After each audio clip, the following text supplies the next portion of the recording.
Hi, friends. Welcome again to another episode of Beyond the Clouds, Edge to Edge Transformation. And transformation often has to begin from within so that we can work productively, meaningfully, effectively with all the people that we work with. And that's where mentors, coaches, advisors come in. And one of the most amazing person that I got to work with as an executive coach is Bea when I was at Intel. Bea, tell us a little bit about yourself. How did you become the Bea that we all know today? Or were you born like this? Hi, Shankar. It's so good to be here. Thanks for having me. How did I become the person I am today? I started at Intel in 1999 as a software tester, and that was hard for me. While I have some, logic understanding, I'm not that technical, and so it was always a difficult road. 7 years in, I became the manager of that group. And as part of my manager development training, I attended a class called Coaching for Excellence. And we got to actually practice coaching in that class. And when I saw the light go on in my coachee's face, and she said to me, "Oh, I never thought about it like this." I had my own aha experience, and I thought, "Oh, this is what I want to do for the rest of my life." And so after the class, I went to the instructor and I said, "How do I become a coach?" And I went to my manager and said, "Hey, how about some budget for coaching education?" It took still a few years. I did whatever I could do in order to prepare myself. And then in 2011, 2012, I went to professional coaching education. And since then have been coaching executives and leaders at Intel. What I like about your coaching, Bea, is that you have many different modalities that you use, not just what you learned in coaching school. You bring a very integrative approach. Can you get into that a little bit? Can you tell us your secret sauce? My secret sauce, what has really worked well for me, and that's why I think I want to pass it on to others, is somatic coaching. So anything involving the body, because we tend to live in our heads, right? We have the head intelligence, and in corporate America, that's usually typically where we live, and we forget we have a body. There is also heart intelligence and there's gut intelligence. And so, how do we bring those two back online and with somatic practices? And you and I did some of those in our coaching together. And I think once you have your three intelligence centers and can draw from those, you have more data to make better informed decisions. And I am a very strong proponent of somatic coaching. I feel when the body has understood something, this is an anchor in the body, and you can draw on that, and it will help you change your behaviors. That is my secret sauce, one of them. Thank you for sharing. At Intel, we are a huge technology company. We brought PCs and all kinds of devices to everybody. In what ways has this changed people's lives, both on the job front as well as at home? And how is it from a mental health perspective, or even, being joyful, being productive? What's your opinion on that, having seen it from inside out?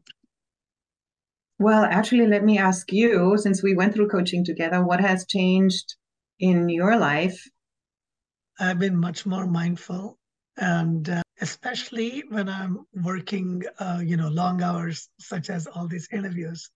Every single time before I get into something important like this, I learn to breathe, be with nature, be grounded, and tell myself that the reason I'm doing this is so that it's good for everybody, not just for me. It's not just a marketing gimmick, it's a way to bring people together. So everything I do, I bring that perspective, and it is very much somatic, whether it's breathing, walking, being in nature, or exercise. So that has helped tremendously. Our work together served as a reminder to be mindful. I do use technology because I can't run away from it.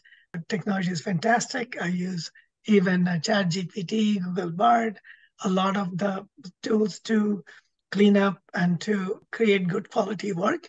But I'm also very grounded. I'm not obsessed with technology, and I take frequent breaks.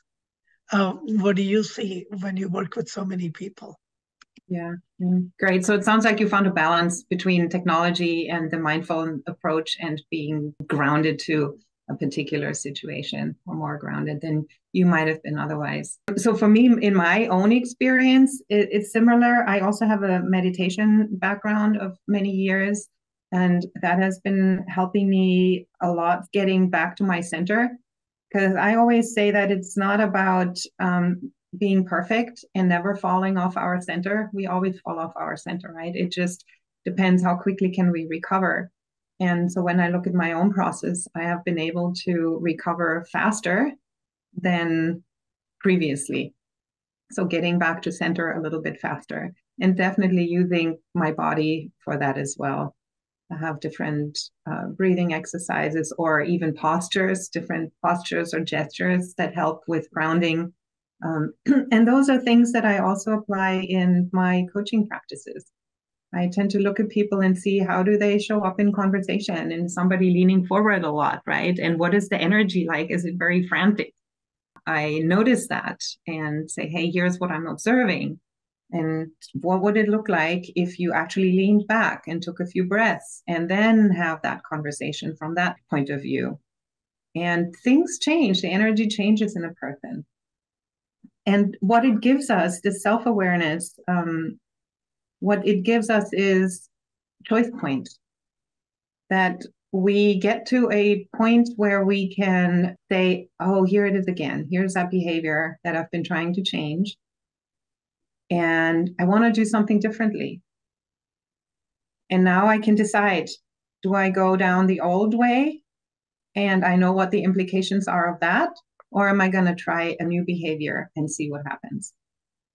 So that choice point, I think, is really important. That comes with self-awareness, with mindfulness, with presence. And then I get to go down a different path if I choose to do that. It's all about intention, right? It's about conscious choosing. And yeah, it takes work. It's not that easy because our brain is used to working in a particular way. We've done that for, X decades in our lives. So, yep, that's what we are used to. And I read in a book recently about why the brain does that. It goes on automatic because it tries to save energy. The biological function of the brain is doing these things on autopilot so that we have energy, saving energy. And that's why sometimes it's hard to change things, because changing things means we actually have to intentionally practice, and that takes more energy. So it's all about intentional practice. Speaking of practice, if you remember, one of my big goals was to become a better listener. And now Yes. that I've been interviewing, I've learned to listen and really be patient. And guess what? In my day to day life, I pretend like I'm interviewing the whole world, and I become a That's better listener. that's great. And Yeah. you saw me leaning forward in the past, and I'm like, now I'm much more relaxed. And, the learning begins when we begin to listen. So thank you for Yeah. that. There's so much technology. Is it possible to use some of this technology to get to that balance, to find meaning and to find a sense of purpose? Or is technology always going to sway us in a direction that's not helpful? Well, I don't think it's an either or. I think it's how you use technology, right? And how much we get sucked into technology. And it's easy. Even, I also have to be careful with how much time I spend on social media or those types of things because they're addictive. So there has to be some cutoff where I say, okay, enough is enough. Finding that balance, again, takes self-awareness, takes some choice, and moving into, okay, now it's time for going out for a walk or doing some exercise, right? So I think, yeah, technology is super useful. I also use ChatGPT. I found a few coaching tools as well where you can actually practice coaching. There's a scenario that's given, and then you're the coach and you can practice with an AI. So I thought that was interesting, and I'm playing with that a bit. That can help improve coaching skills to a certain degree. AI also completely freaks me out because I'm wondering, where is this going to go in the future? And at the same time, I think turning a blind eye to it is not the right way, at least for me.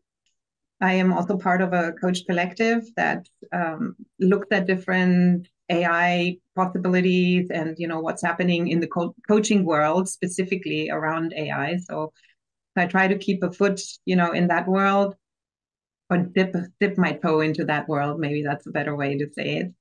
And yeah, so it's a both and.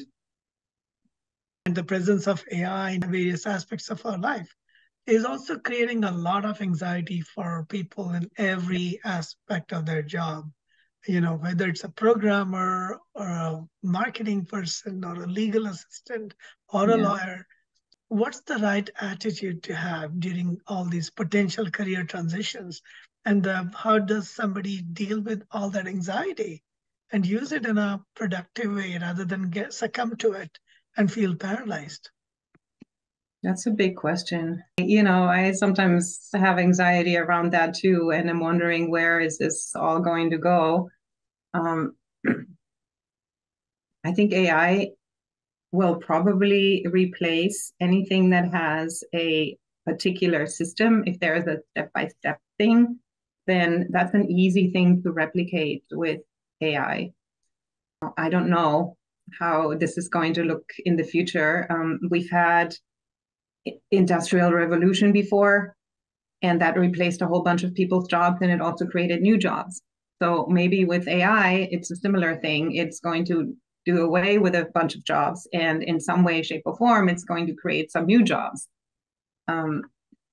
One thing I'm particularly concerned about is personal connection.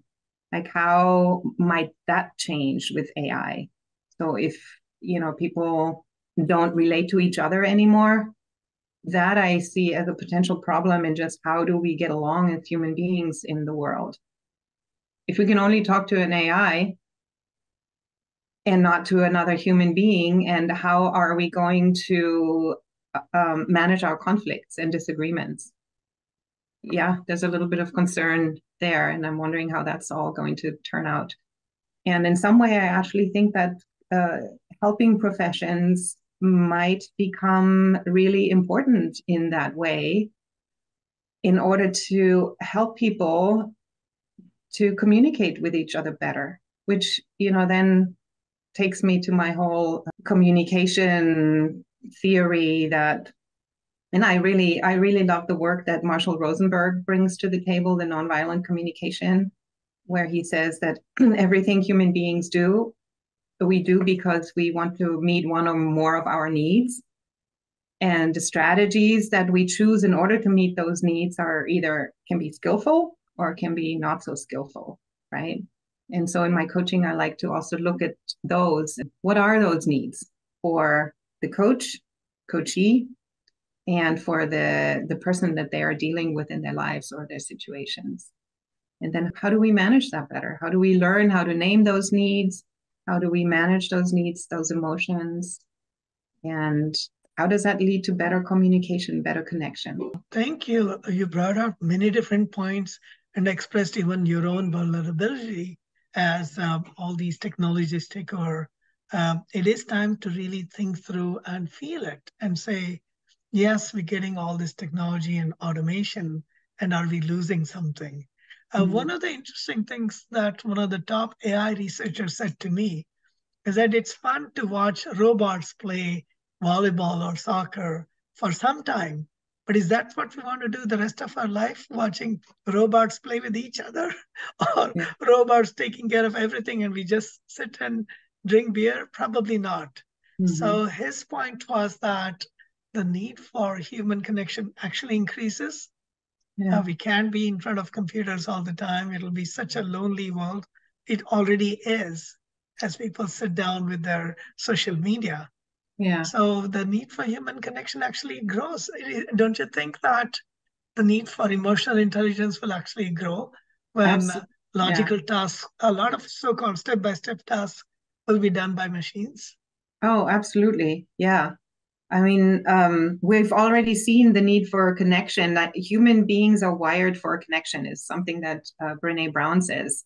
And we've seen that during COVID. Right? To not have that connection, that was really hard for many people. Maybe a little bit easier for introverts, but the rest of, humankind definitely had a hard time with that. I call myself an ambivert. I'm I'm introverted in terms of I need to recharge by myself. Even I noticed that I was missing connection. So I think COVID gave us an example of, yes, human beings do need connection. And I agree with what you said. The more we deal with technology, the more the need for emotional intelligence and connection. How do we manage our disagreements in particular? Right? How do we reflect back what we've heard another person say? One thing that I teach in a workshop is this methodology called Listen, Reflect, and Ask. It came from a cohort program that we're running at Intel called the Leadership Fitness Coaching Program. And that is about teaching leaders how to listen better. And the big part in listening, I think, is in the reflecting part.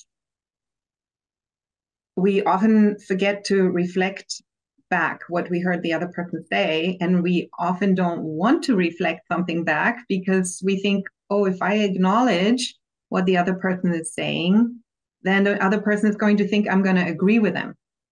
But acknowledgement and agreement are two very different things. And so I try to make that distinction very clear. So that listening part is what we need to hone in on, all of us, really, I think, as a human race. And what that will give us is a better connection. You're going to feel heard, you're going to feel understood, and whatever comes next, we will be much more open to hearing what the other person has to say at that point. Thank you for giving me the tools to practice listening. It has made a huge difference in my work, my life, and I'm back on the path of learning, because if I'm just talking, then I won't know what other people have to say. And the more I interview people, the more I want to interview. It may go on for the rest of my life. Is that there's so much deep learning when I listen to the experts on a variety of topics. Yeah. Which brings me to the fact that there seems to be an epidemic of loneliness, which began apparent during COVID times, but it's continuing. And there's also an epidemic of too much of technology, which may even prevent us from connecting. Is there some way we can reverse this trend and go in a direction that's much more meaningful? Yeah, that's a good question. Loneliness, systemic loneliness. I don't think there's a simple solution. I think it is about connecting, self-awareness, knowing what are the implications of me spending too much time with technology. What does that mean for my life? And I think we all have to figure that out for ourselves, but we have to start asking ourselves those questions. If we just go with the flow on automatic, then it's not going to change. So something has to snap us out of our autopilot and help us ask those questions.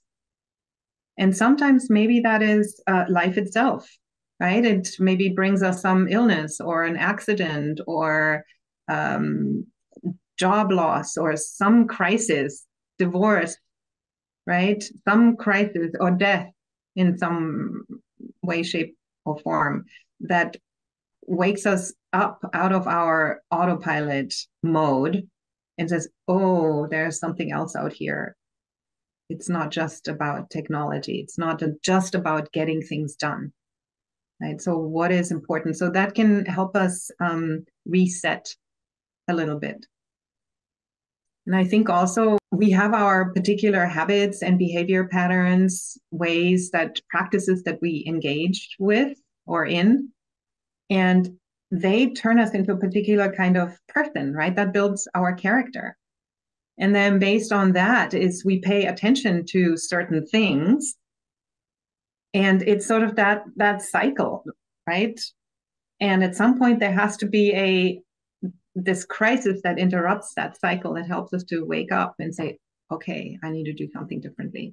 And then I can start paying attention to something different that then helps to shape me in a different way, right? Start doing different habits, develop different patterns, and help me show up differently as a human being.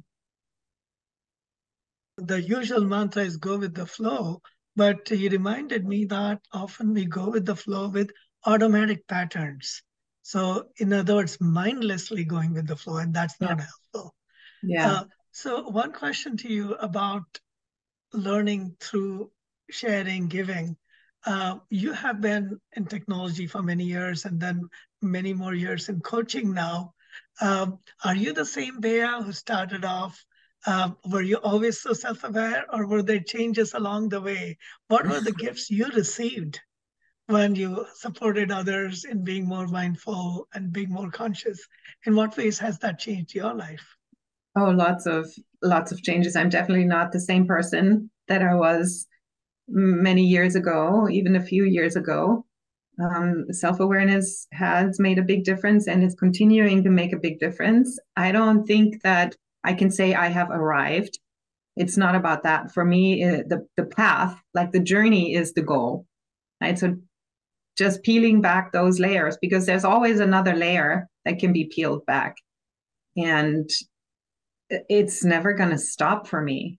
Maybe it slows down at some point because there's times when you need to integrate your learnings, right? And when it's time to integrate, then there's less going out and reaching, searching for new material or new development, right? It's just, okay, I need to just sit and metabolize and integrate what has happened and what I've learned and actually practice that and make that part of my DNA. Yeah. And so for me, I don't know if you know the Enneagram. I'm a Enneagram 2, the helper or caretaker. So for me, it's all about getting out of other people's business, not stepping in and helping when I'm not asked for help. That's important. And one mantra I have been telling myself that's actually worked very well is not my circus, not my monkeys. So I'm trying to remember that when I yet, want to step in again and say, oh, I know what to do. I can help you with this. And I think the coaching in some way has actually also been very good for me because coaching is not about providing solutions. Coaching is about guiding somebody else to self-discovery. And so it's not for me to find the solution for the other person. It's for me to ask the questions and elicit their wisdom and provide a different perspective, right? Help them see a different perspective, and then they can find their own solution path. So that also helped me with staying in my lane. Another question is about work from home. There are many amazing gifts. I have worked from exotic destinations, even when I'm traveling, and I think you have done similar things. But it's also the lack of communication, being with your colleagues, being with your customers, vendors, face to face. So it's all on Zoom or all on Teams. What's a good way to balance that out? And have you figured out how to use the advantages of working from home or working from different places at the same time staying in touch with people? Yeah, there is definitely a difference when you meet in person. There is just a different type of connection. So when somebody is in the spot that I'm in, then I try to go and meet them in person, and even sometimes just meet somebody for lunch or for coffee, right? So making that connection, I think, is important. Or if there's team meetings, lunches that are organized or some team get together at some point, then I make a point of going to work and actually meeting people in person. Otherwise, I have to say the Zoom is actually working really well for me. With the classes that we teach, we can reach a wider audience through Zoom instead of just on campus, right? So I like that diversity aspect, that we can include more people. And I'm not feeling too lonely with my colleagues because we're talking all the time and usually have our cameras on. That's the other thing. We just have our cameras on by default, pretty much. And I also ask that when I'm teaching classes that people turn their cameras on, because there is still a different connection than just seeing somebody's black little square, right, with their name on it. That's very impersonal and not conducive for coaching either. So different ways to work around that. And in general, it works well for me because I have private conversations all the time. I also have a number of monitors set up for me. So how would that work at work when I don't have a desk anymore? And I'd have to find a conference room or a phone booth, and then I'd be in that phone booth sitting all the time. Versus here, I can sit or stand, or I even have a treadmill under my desk. So it's a much better setup than I would have at work. And that's good use of technology. It's always a joy talking to you, Bea. Do you have anything to add to how people can have more enriching, fulfilling lives and careers? The one thing I would say is really use all your intelligence centers, head, heart, and gut. And don't forget your body. Your body is really important. It's your vehicle in this life that takes you and helps you do whatever it is that you want to do. So be kind to it, treat it well, listen to it, and it will serve you well. Thanks again, Bea. Dankeschön, and to everybody listening out there. This is why I talk to people from around the world in different ways, different times, because no one has a crystal ball or an ultimate solution. And in learning to listen to others, to bring different viewpoints as well as different ways of living together, we can co-create a much richer future. I'm quite optimistic about technology, but the intentionality, as Bea said, is important. So please come forward, tell us your stories. Thank you all for being a part of this extended family. We're all learning together. I appreciate your comments. I appreciate your willingness to participate. And let's be grateful that we're still living in a world where we can communicate and be with each other now more so than ever before. Thanks again, Bea, for reminding us to not just have our intelligence here, but be embodied throughout the body. You're welcome, Shankar. Thank you for having me. It was great talking to you again.